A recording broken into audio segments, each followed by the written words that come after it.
के छ निलम तालिम भनेर आएको मान्छे कहाँ बाहिर बसेको 10 बजेको बिहान 10 बजेको तालिम भन्दै आएको पाउने 12 बजे हामी त करेक्ट टाइममा आएको थियौँ नि होइन हाम्रो समय अवधि त एकदम ठिक थियो खै 11 बजेको समय 2 घन्टा पछि पनि मान्छेले खै 10 बजे जस्तो मानेर हो कि हो कि आउने मनसाय नभएर हो कि हामी कुरै भयौँ छिटो आउनु पर्यो आइदिनु पर्यो हामी पालि कहाँ यहाँ कुरा भित्र बस्दा बोर लाग्यो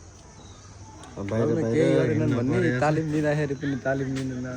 सिकेको सिकेको काम लाउँछ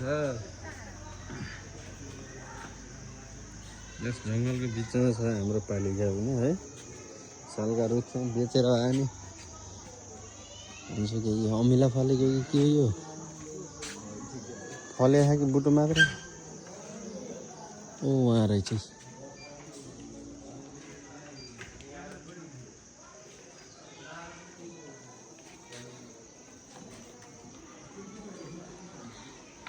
ओहो आरु छैन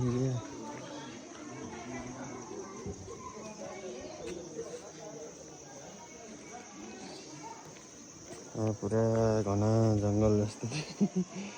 हाम्रो रम्बा गाउँपालिका यस्तो जङ्गलको ट्याक्क बिचमा छ